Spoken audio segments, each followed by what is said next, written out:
Šī ir gadsimta lielākā afēra, kāda ir bijusi vispār Latvijas vēsturē.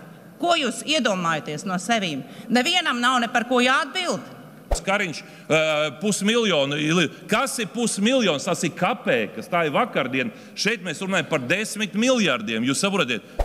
Šī Rail Baltica projekta realizācija ieies Latvijas vēstures anālēs kā bezprecedenta mēroga nodokļu maksātāju naudas notraucināšana.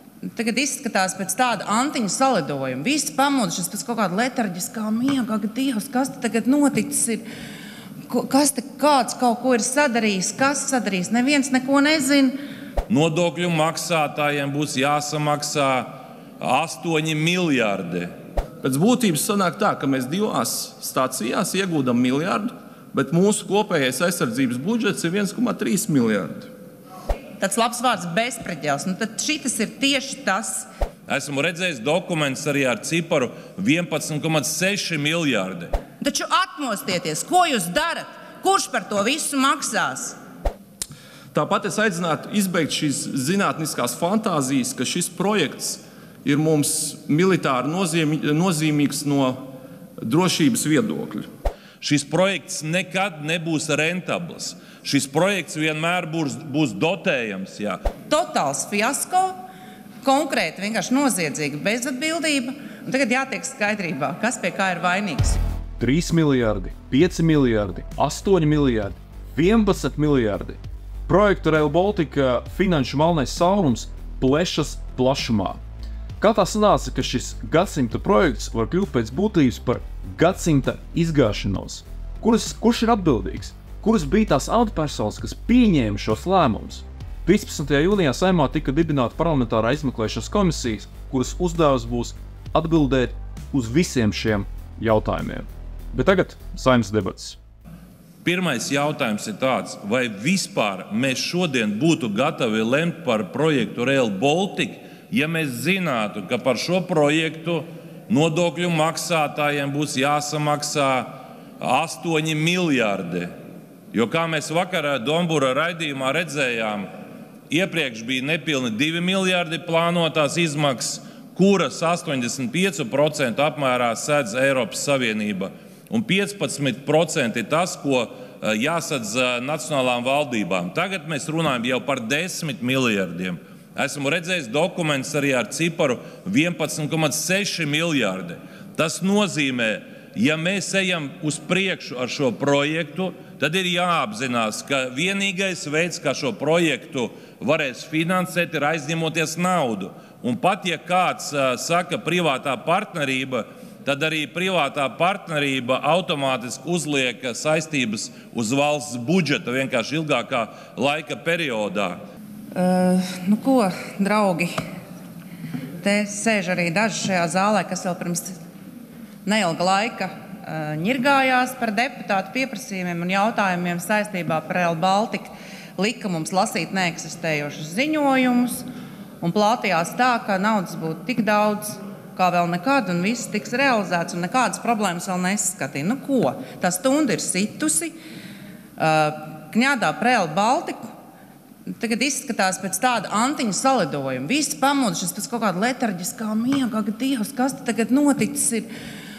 Kāds kaut ko ir sadarījis? Kas sadarījis? Neviens neko nezina. Neviens nevienu nepazīst. Ko tagad, ko nu ķers, ko nu grābs? Vienkārši totāls fiasko, konkrēti vienkārši noziedzīga bezatbildība. Un tagad jātiek skaidrībā, kas pie kā ir vainīgs. Jo šāda tāpat nav naudas tērēšana. Tas ir vienkārši totāls ārprāts. Vienkārši ir tāds labs vārds bezpreģels. Tad šitas ir tieši tas. Varu pateikt, apgalvot uzreiz, šis projekts nekad neatmaksāsies. Šis projekts nekad nebūs rentabls. Šis projekts vienmēr būs dotējams. Jā. Un tas, ko es nedzirdēju vakar Dombura raidījumā, kur satiksmes ministrs Briškena būtu jāpasaka, tātad, cik maksās vilcieni? Viņš te pa Vīvī šodien čivināja. Cik maksās vilcieni, kas braukās? Kas viņus operēs? Cik maksās biļete? Te tikko Kulberga kungs teica, ka viņš cer braukt. Jā. Jūs brauksiet tikai cik jūs maksāsiet par to biļeti. Ja? Un ja gadījumā noteiks, ka tā biļetes cena ir zema, tad jautājums, kurš dotēs?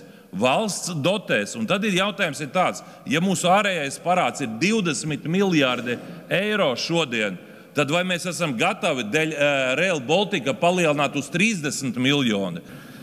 Tie skaitļi, kuri te figurē, viņi tik tiešām šodien tas vārds jau tika pielietots, ir kosmiski vienkārši. Vakardien Rancānas kundzei bija dzimšanas diena. Ja es Rancānas kundzei uzdāvinātu 1 000 000 eiro, un es viņai pateiktu, katru dienu iztērē 1000, pēc 3 gadiem tas 1 miljons jau būtu beidzies. Bet ja es Rancānas kundzei uzdāvinātu 1 miljardu, un viņa darītu tieši to pašu, tērētu katru dienu pa 1000, paiet 3240 gadi. Tas vienkārši, lai jūs saprastu to mērogu, kāda ir starpība starp miljonu un miljardu. Šī Rail Baltica projekta realizācija ieies Latvijas vēstures anālēs kā bezprecedenta mēroga nodokļu maksātāju naudas notralināšana. Nekas tāds vēl Latvijā nav noticis, un es ļoti ceru, ka nekas tāds arī neatkārtosies.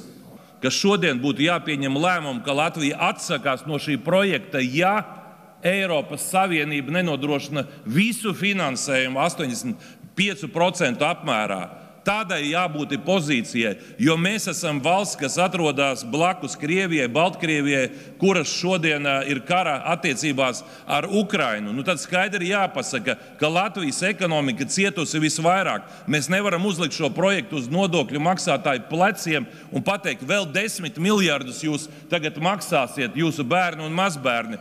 Būtu nepieciešams valdības lēmums, parlamenta lēmums, un, kā jau teica Kulberkungs, tad premjeram ar valdības mandātu, ar Saeimas mandātu būtu jābrauc un jāved pārunas, jo saprotiet, mēs esam ievilkti šajā projektā, bet šodien kopīgās izmaksas ir tie 2 miljardi, kas ir iezīmēti.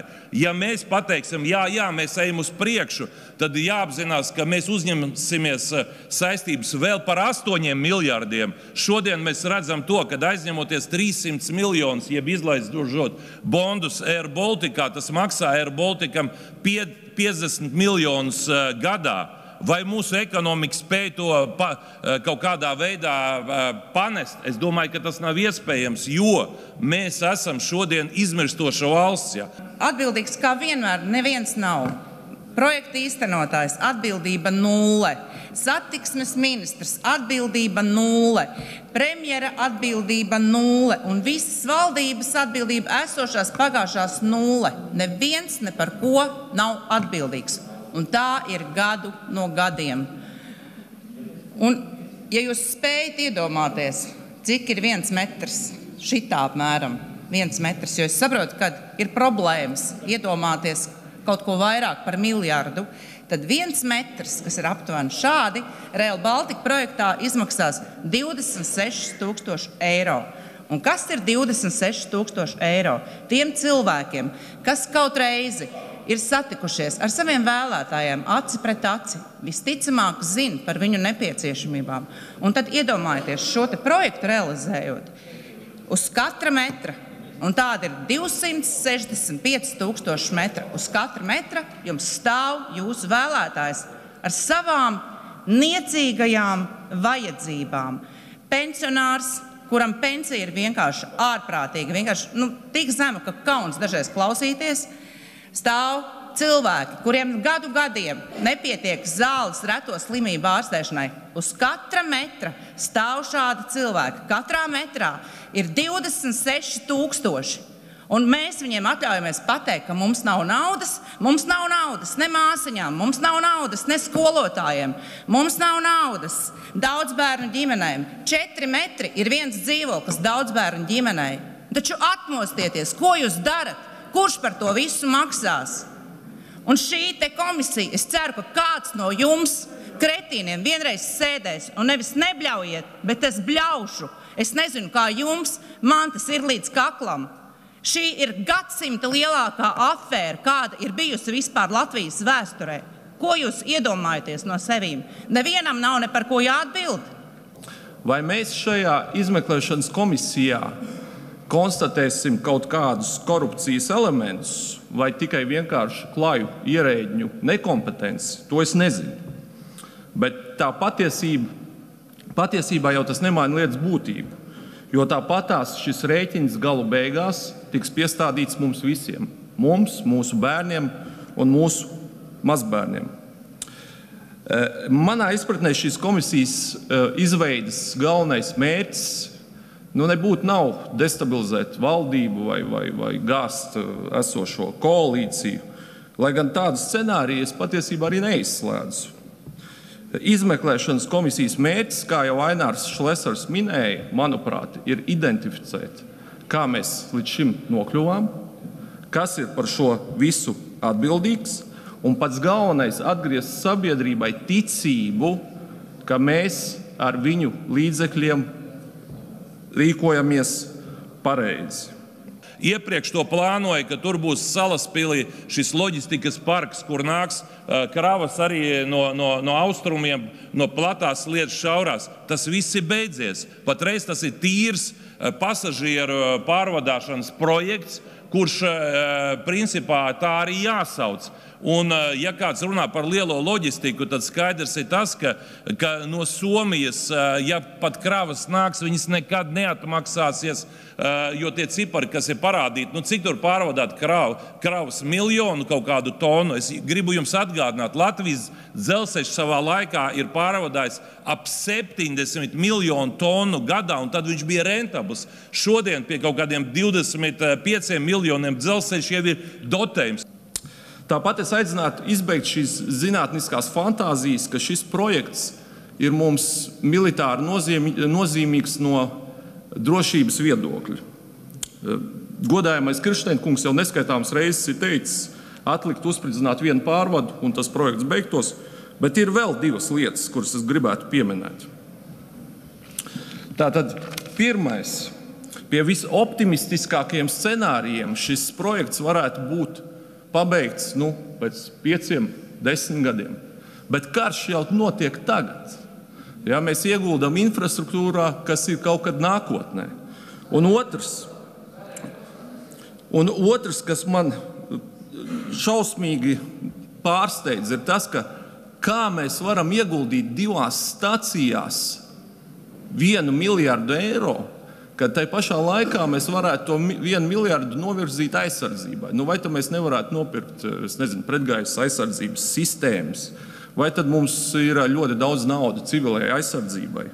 Tātad pēc būtības sanāk tā, ka mēs 2 stācijās ieguldam miljardu, bet mūsu kopējais aizsardzības budžets ir 1,3 miljardi.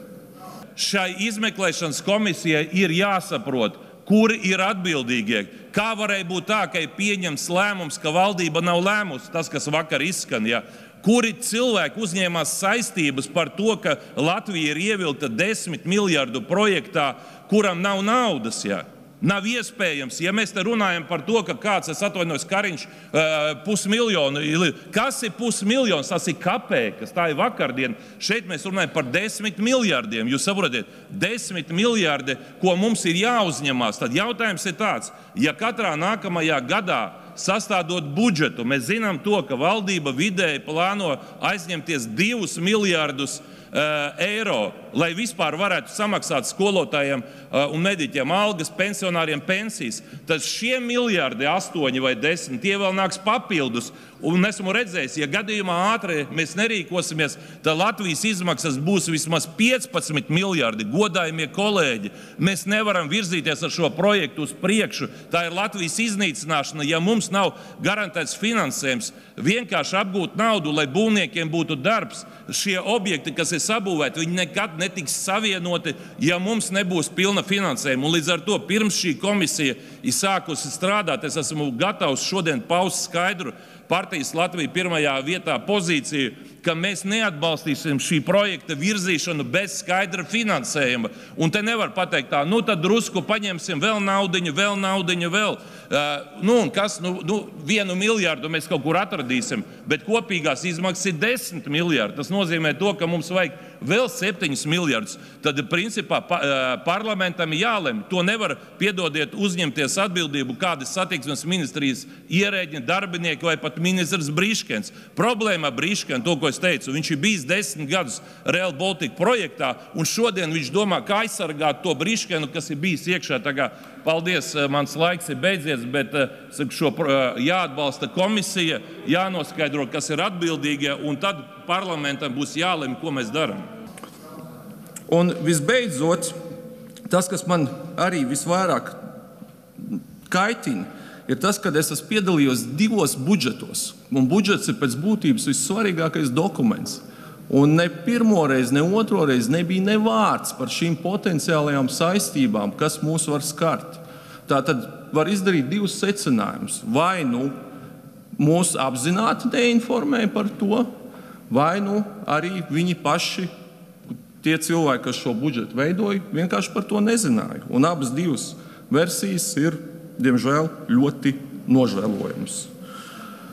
Visbeidzot, man ir milzīgs gandarījums un prieks, ka frakcija Latvija pirmajā vietā ir izvirzījusi mani kā komisijas locekli. Paldies jums par uzticēšanos. Un man arī ir milzīgs entuziasms, kad es strādāšu komisijā kopā ar Andru Kulbergu, ko, kā jau jūs redzējāt, viņš ļoti labi zina visu šito drēbi.